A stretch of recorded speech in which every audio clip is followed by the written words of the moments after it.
我今日失業啊，一個人戇居居咁喺條街嗰度行，有時見到啲人呢，我都喺度估下，佢係咪同我一樣都喺度失業呢？雖然話，如果都係失業嘅話，好似喺條街度揾到好多盤咁樣，不過同時又諗一諗，咁樣會唔會係經濟唔太好嘅情況呢？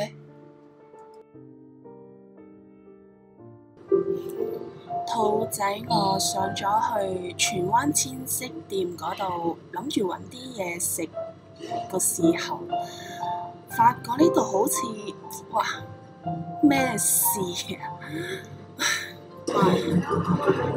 執晒笠咁嘅。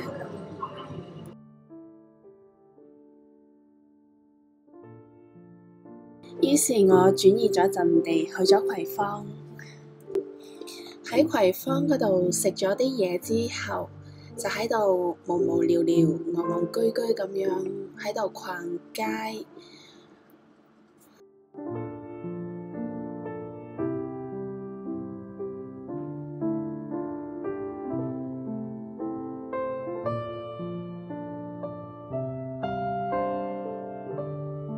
逛咗一輪，哇！發覺呢度點解咁多夾公仔機嘅？各款各樣咩公仔都有，哇！真係唔驚夾唔到自己想要嘅公仔喎，肯定有嘅喎，感覺。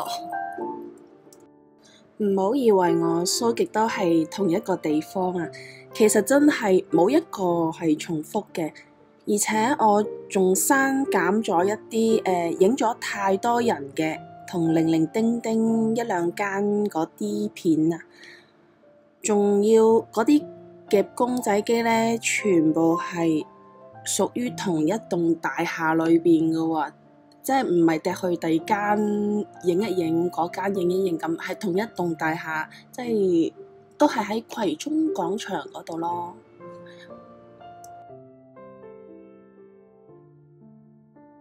哇，咁樣睇嚟，葵涌廣場得個4層啫，咁佢夾公仔機都加加埋埋，已經佔咗2層咯喎，都好誇張。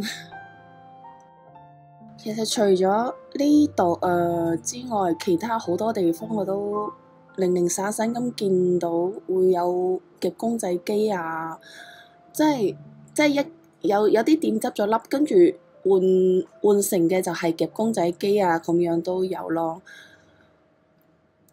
有時我自己都想試下開間夾公仔機嘅，不過又唔知點搞。不過佢開咁多店真係又可以賺到咩？而家個市場經濟咁差。